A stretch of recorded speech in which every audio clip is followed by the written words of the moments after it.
Hello friends, इस video में हम प्रोकैरियोट्स में डीएनए पॉलीमरेज के बारे में देखेंगे। यहाँ पे हम उनके जनरल फीचर्स के बारे में चर्चा करेंगे। इसको सर्वप्रथम प्यूरिफाई और कैरेक्टराइज किया गया आर्थर कॉर्नबर्ग के द्वारा ई कोलाई बैक्टीरिया में। तो डीएनए पॉलीमरेज क्या है?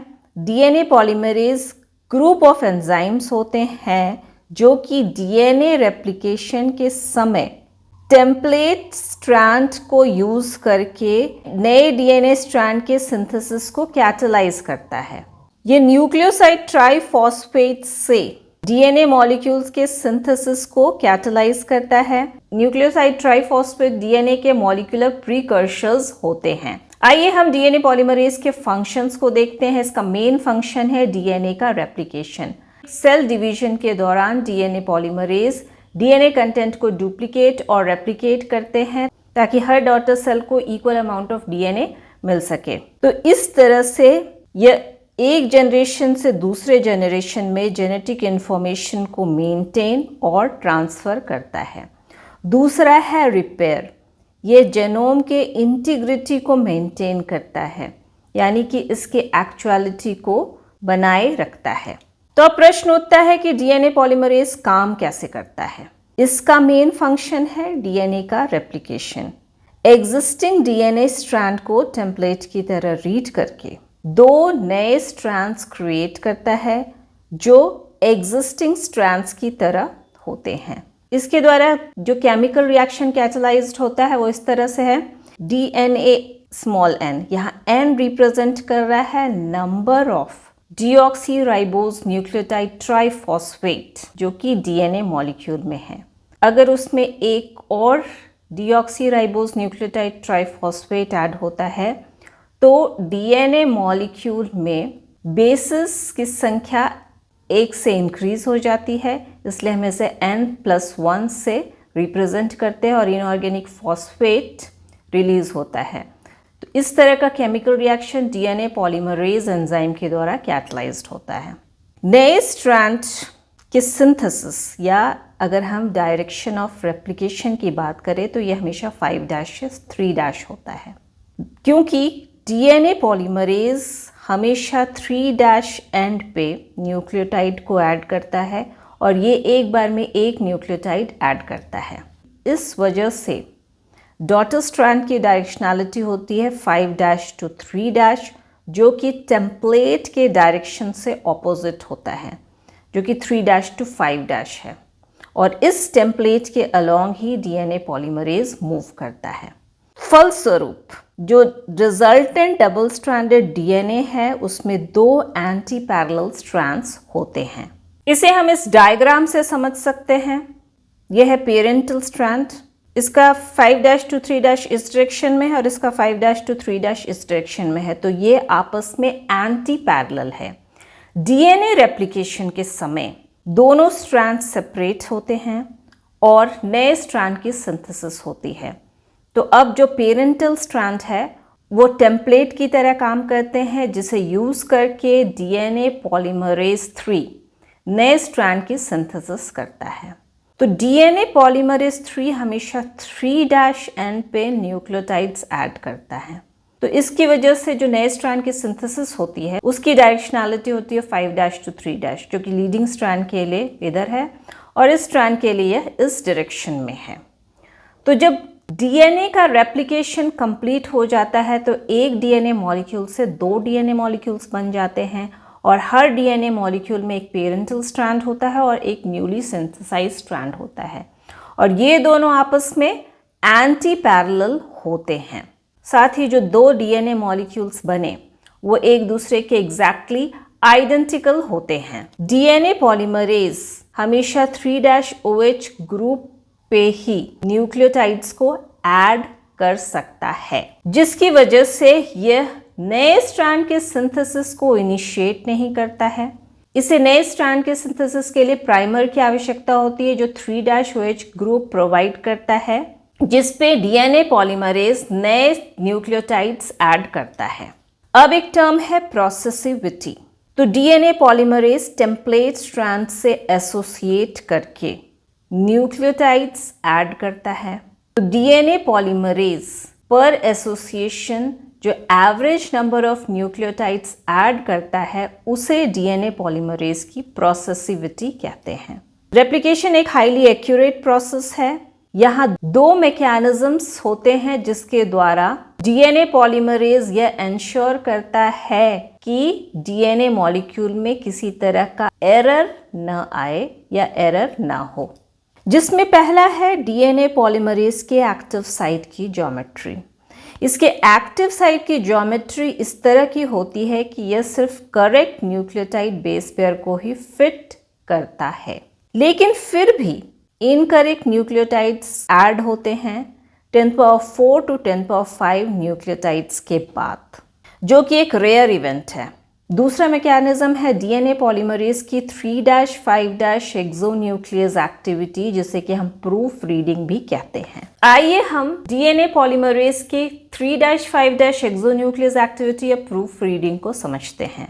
जब डीएनए पॉलीमरेज डीएनए स्ट्रैंड में इनकरेक्ट बेस पेयर रिकॉग्नाइज करता है तो यह एक बेस पेयर पीछे मूव करता है और जो इनकरेक्ट बेस होते हैं उसे रिमूव करता है, और यह रिमूवल फॉलोड होता है करेक्ट बेस पेयर के रीइंसर्शन से। अर्थात एक बार जब इनकरेक्ट बेस रिमूव हो जाता है तो करेक्ट बेस का रीइंसर्शन होता है, और इस तरह से ओरिजिनल डीएनए स्ट्रैंड की इंटीग्रिटी प्रिजर्व होती है और डॉटर सेल्स को पास होती है। लेकिन इसके बावजूद भी डीएनए में एरर अकर हो सकते हैं या अराइज हो सकते हैं, और ये संभव है इन कारणों से। डीएनए के रेप्लिकेशन के समय इसमें किसी तरह का एरर आ जाता है, या फिर डीएनए के डैमेज होने से इसमें एरर आता है, और ये डैमेज हो सकता है डीएनए का किसी केमिकल से एक्सपोजर या कुछ अल्ट्रावायलेट रेडिएशन या फिर अन्य तरह के रेडिएशन के एक्सपोजर से। तो डीएनए रेप्लिकेशन में डीएनए की एक्यूरेसी बहुत ही इम्पॉर्टेंट होती है, क्योंकि अगर डीएनए के बेसिस में किसी तरह का मिसमैच होता है तो इसके फलस्वरूप डिसफंक्शनल प्रोटीन बनते हैं जो कि कैंसर भी कॉज कर सकता है। तो इसलिए यह आवश्यक है कि एरर को डिटेक्ट किया जाए और इसे रिपेयर किया जाए। अब प्रश्न उठता है कि एरर डिटेक्ट कैसे होता है।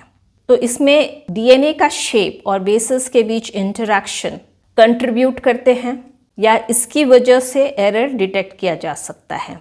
हम जानते हैं कि वॉटसन एंड क्रिक ने डबल हेलिकल मॉडल दिया डीएनए का, और उनके हिसाब से डीएनए के दो स्ट्रैंड के बेसिस के बीच कॉम्प्लीमेंट्री बेस पेयरिंग होती है, यानी कि एडेनिन हमेशा थाइमीन के साथ पेयर करता है और गुआनिन हमेशा साइटोसिन के साथ पेयर करता है। तो अगर इसमें किसी तरह का भी एरर होता है तो इसके शेप और बेसिस के इंटरैक्शंस के द्वारा हम एरर को डिटेक्ट कर सकते हैं और साथ ही इसे करेक्ट किया जा सकता है। तो ये कैसे पॉसिबल है? मान लिया कि डीएनए के बेसिस के बीच किसी तरह का मिसमैच है, तो इसकी वजह से इनके बेसिस के बीच लॉस ऑफ इंटरैक्शन होता है, यानी कि उनके बीच इंटरैक्शन नहीं होता है, और ये लॉस ऑफ इंटरैक्शन फिर ट्रिगर करता है पॉलीमरेज के बैलेंस में शिफ्ट को, यानी कि उनके बैलेंस में शिफ्ट होता है। अब डीएनए पॉलीमरेज डोमेन से एक्सोन्यूक्लियस डोमेन में शिफ्ट करता है, जो कि टेम्पलेट और प्राइमर से बाइंड करता है, और यह exonuclease domain 3'5' exonuclease activity show करके प्रूफ रीडिंग करता है, जिसके बारे में हमने पहले भी देखा है। तो अब ये शिफ्ट कैसे पॉसिबल है, या ये शिफ्ट जो है पॉलीमरेज का वो कैसे होता है? तो जब रॉन्ग न्यूक्लियोटाइड डीएनए के स्ट्रैंड में इनकॉर्पोरेट होते हैं तो डीएनए का पॉलीमराइजेशन प्रोसेस, यानी कि नए स्ट्रैंड के सिंथेसिस का प्रोसेस स्लो हो जाता है, और इस डिले की वजह से डीएनए पॉलीमरेज को टाइम मिल जाता है स्विच करने के लिए पॉलीमरेज साइट से एक्सोन्यूक्लियस साइट तक, और यह एक्सोन्यूक्लियस डोमेन 3'5' एक्सोन्यूक्लियस एक्टिविटी के द्वारा प्रूफ रीडिंग करता है। इसे हम इस फिगर से समझ सकते हैं। ये है टेम्पलेट या पेरेंटल स्ट्रैंड और ये है न्यूली सिंथेसाइज्ड स्ट्रैंड जिसकी सिंथेसिस डीएनए पॉलीमरेज कर रहा है। मान लिया कि इनकरेक्ट बेस ऐड हुआ, जैसे यहाँ साइटोसिन के साथ गुआनिन को पेयर करना था पर यहाँ पे एडेनिन ऐड हो गया, तो इसकी वजह से यह एक मिसमैच बेस पेयर हुआ और इनके बीच इंटरैक्शन का लॉस होगा और इस इंटरैक्शन लॉस से अब डीएनए की नए स्ट्रैंड के सिंथेसिस जो है वो रिटार्ड हो जाएगा या स्लो हो जाएगा, जिसके फलस्वरूप डिले होता है और डीएनए पॉलीमरेज डोमेन से एक्सोन्यूक्लियस डोमेन में शिफ्ट कर जाता है। अब यह एक्सोन्यूक्लियस डोमेन 3-5- एक्सोन्यूक्लियस एक्टिविटी के द्वारा इस इनकरेक्ट बेस को रिमूव करता है।